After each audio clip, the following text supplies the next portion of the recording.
यह episode Telegram channel series 4UL से लिया गया है। पृथ्वीराज और जयंत के सामने अब उनकी तरफ से लड़ाई लड़ने के लिए लकी के अलावा और कोई चारा बाकी नहीं रह गया। उन्हें यह बात साफ दिखाई दे रही थी कि बिना लकी के वो ये लड़ाई नहीं लड़ सकते थे और इसलिए उन्होंने लकी को खाने के लिए बुला लिया था। अगले दिन जब लकी अपनी ड्यूटी कर रहा था तो उसने देखा कि कुछ लड़के मेकअप लगाकर कुछ लड़कियों को इम्प्रेस करने की कोशिश में लगे थे, लेकिन उन्हें पता नहीं था कि वो लड़कियां यहाँ सिर्फ और सिर्फ अपने गुरु लक्ष्मण जी के लिए आई हुई थी। उन्होंने तो पटना यूनिवर्सिटी में एडमिशन भी इसीलिए लिया था ताकि वो लकी और राधिका की सेवा कर सकें, उनकी नजरों के सामने रह सकें। लेकिन उन्हें पता नहीं था कि जैसे ही वो कॉलेज में दाखिला लेंगी तो उनका इस तरह के लड़कों के साथ में पाला पड़ जाएगा। वो लकी के लिए अपनी किसी हरकत की वजह से मुश्किल खड़ी नहीं करना चाहती थी। चलो यार, कोई बात नहीं भाई लोग, अभी अगर ये लड़की हमारे साथ नहीं आना चाहती है तो कोई बात नहीं, जब तक हम भी अपनी जिद पर अड़े रहेंगे तब तक ये खुद सामने से हमारे पास ना चल कर आएंगी। एक लड़के ने अपने बाकी भाई लोगों से कहा। उसने देखा कि उसकी हरकत की वजह से रीना पहले से ही नाराज हो गई थी और वो उसे और ज्यादा नाराज नहीं करना चाहता था। वैसे भी वो इन लड़कियों के लिए अपनी जिंदगी तक दे सकता था और उसे इंतजार करने में कोई दिक्कत नहीं थी। वो आराम से चाहता तो 2 दिन के अंदर इन लड़कियों को अपना बना सकता था। चलो चलते हैं, रीना ने अपनी साथी लड़कियों से कहा और वो लड़कों के उस झुंड से निकलकर बाहर आ गई। उन्हें कॉलेज के बाहर से अपने लिए कुछ जरूरी सामान खरीदना था और उसे खरीदने के बाद में वो अपने कमरे में वापस लौट जाने वाली थी। उन्हें पता नहीं था कि लकी यहीं पर अपनी ड्यूटी भी कर रहा था। वो उनसे थोड़ी ही दूरी पर अपनी जीप में बैठा हुआ था, लेकिन उन लड़कियों का लकी के ऊपर ध्यान नहीं गया।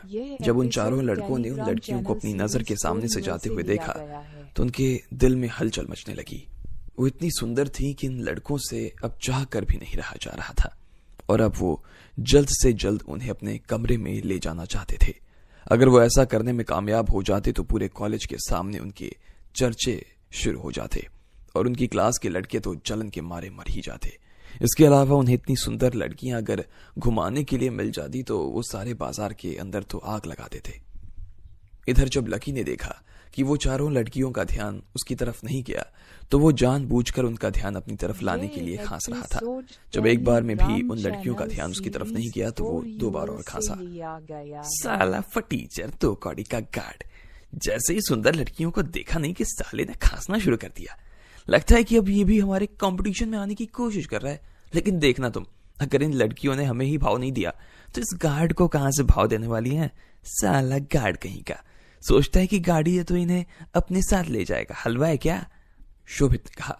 शोभित ने जैसे ही ये बात कही बाकी चारों लड़कों को भी हंसी आ गई और शोभित को भी ताली देने के बाद वो लकी को गुस्से भरी नजरों से देखने लगे। शोभित जो कह रहा था वो बात सभी लोगों को सही भी लग रही थी। उन्हें ऐसा लग रहा था कि लकी जैसा आदमी तो इन लड़कियों के पास में आ ही नहीं सकता था और अगर वो आ भी जाता तो वो उसे देखने वाली नहीं थी। ऐसे में वो सब लोगों के सामने बस अपने आप को मूर्ख साबित करने की कोशिश में लगा था। वो चारों लड़कियां अगर उसे देख भी लेती तो उन्हें हंसी आ जाती, लेकिन इतने में जैसे ही लकी की खांसी की आवाज हुई तो वो चारों लड़कियां घूमकर लकी की तरफ देखने लगी। रीना की नजर सबसे पहले लकी से जा मिली थी। इधर इन लड़कों को लग रहा था कि लड़कियां उसे सिर्फ देखती और निकल जाती, लेकिन उन चारों ने जो किया उसे देखकर तो उन लड़कों के होश ही उड़ गए। पहले तो वो चारों लड़कियां लकी की आंखों में आंखें डालकर काफी देर तक देखती रहीं। उसके बाद में अचानक से उनकी आंखों में चमक आ गई और वो अपनी जगह पर से खड़े खड़े उछल पड़ी। लक्ष्मण जी, शीना ने जोर से चिल्लाते हुए कहा और तुरंत लकी की दिशा में दौड़ पड़ी। इधर से बाकी लड़कियां भी लक्ष्मण जी का नाम सुनते ही उसकी दिशा में भाग उठी थी। उन चारों ने अगले ही पल लकी की जीप को घेर लिया और वो उसे खुशहाल नजरों से देख रही। लक्ष्मण जी, आप यहां पर, और आप यहां गार्ड की नौकरी कर रहे हैं। देखा, मैंने कहा था ना लक्ष्मण जी यहां पर गार्ड की नौकरी कर रहे होंगे। मैंने तुम सबसे उस दिन कहा था कि मैंने लक्ष्मण जी को देखा है, लेकिन तुम में से एक ने भी ना मेरी बात नहीं मानी, मीना ने कहा। वैसे भी उन चारों लड़कियों में से अगर किसी की सबसे कम चलती थी तो वो मीना ही थी। बाकी लड़कियां उसकी बात पर ध्यान ही नहीं देती। लक्ष्मण जी, हमें तो लगा था कि आप मेहरा परिवार के साथ में, रीना ने कहा। उसने जैसे ही लकी को यहां देखा तो उसका मुंह तो खुला का खुला रह गया। लकी भी उन्हें देखकर मुस्कुरा रहा था, लेकिन जैसे ही रीना ने अपने मुंह से मेहरा परिवार का नाम लिया तो उसकी सारी हंसी हवा हो गई। उसने तुरंत रीना के मुंह पर हाथ रख दिया और फिर उसे चुप रहने के लिए इशारा करके इधर उधर देखने लगा। रीना और बाकी लड़कियां भी समझ गई थी कि लकी नहीं चाहता था कि किसी के सामने वो मेहरा परिवार का नाम ले। वैसे लक्ष्मण जी, आप इस यूनिफॉर्म में काफी सुंदर लग रहे हैं, आपको किसी की नजर ना लग जाए, शीना ने कहा और उसकी बलियां ले ली। बाकी लड़कियों ने भी उसे देखा और ऐसा ही किया। सच में वो बहुत सुंदर लग रहा था। हाँ, वो सब तो ठीक है, पर तुम यहां पर क्या कर रही हो? लकी ने उन चारों से पूछा। हाँ, लक्ष्मण जी, हम यहाँ पर पटना यूनिवर्सिटी में एडमिशन लेने के लिए आई थी। हमें लगा कि अगर हम यहाँ पर एडमिशन ले लेंगे तो हमें आपको रोज देखने का मौका मिल जाएगा, इसलिए यहाँ पर एडमिशन ले लिया हमने, रीना ने कहा। हाँ लक्ष्मण जी, इन दिनों हमारी आपसे बात ही नहीं हो पाई, इसलिए हम आपको ना ये सब तो बता ही नहीं पाए, शीना ने कहा। वैसे लक्ष्मण जी, हमने कितने दिनों से आपकी मसाज नहीं की है, आपका तो पूरा शरीर अकड़ गया होगा ना, क्या कहते हैं हम आपकी अभी मसाज कर दें? आप चले हमारे साथ, आपके पास में तो गाड़ी भी है, मीना ने कहा। हाँ चलिए ना लक्ष्मण जी, वैसे भी बहुत दिन हो गए और आप थक भी गए होंगे, चलते हैं, आपको अच्छा लगेगा। बाकी लड़कियों ने भी उसकी हाँ में हाँ मिलाते हुए कहा। इतने में शीना ने तो लकी की जांघ पर हाथ भी रख दिया था। मीना ने उसका उल्टा हाथ पकड़कर उसे सीधा कर दिया और फिर अपने हाथ से लकी का कंधा दबाना शुरू कर दिया।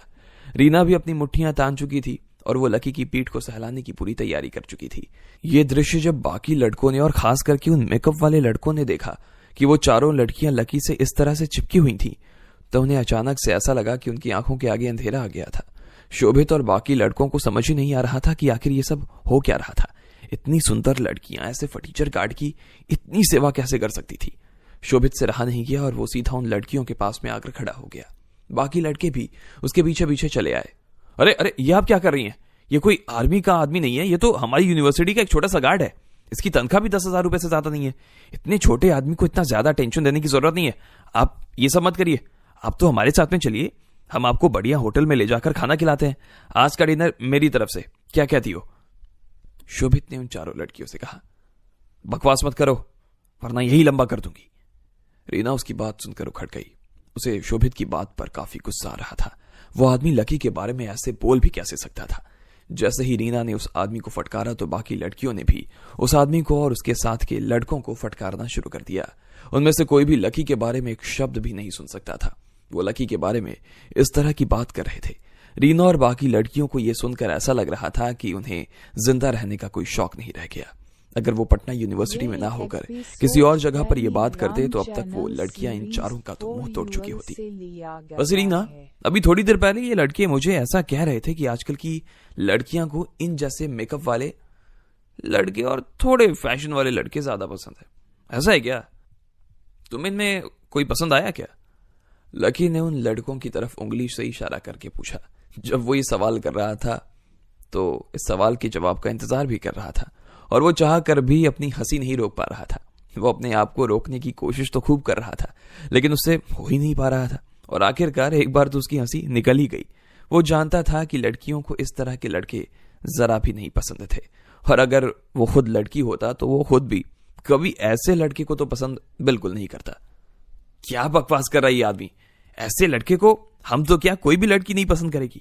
सबके सब छिले हुए अंडे जैसे लग रहे हैं, मन तो कर रहा है इन्हें फोड़कर इनका ऑमलेट बना डालूं। रीना ने लकी की बात का जवाब देते हुए कहा, लेकिन वो लड़के रीना के जवाब से खुश नहीं थे। उन्हें ऐसा लग रहा था कि लकी के भड़काने की वजह से वो इस तरह की बात कर रही थी। शोभित ने अपनी बात को रखने के लिए आगे आते हुए कहा, अरे आप ये कैसी बात कर रही हैं? आप इस गार्ड की बात मत सुनिए। हमने जो पहना है वो सब लेटेस्ट फैशन है। इससे अच्छे कपड़े आज की तारीख में इस कॉलेज में किसी भी लड़के के पास नहीं मिलेंगे आपको, कोई नहीं पहनता। और उसके बाद ऐसा नहीं है कि सिर्फ हम ही ऐसे कपड़े पहनते हैं। इस देश के जो बड़े बड़े सुपरस्टार हैं वो खुद भी इस तरह के कपड़े पहनकर घूमते हैं। आपने कभी रणवीर का नाम नहीं सुना?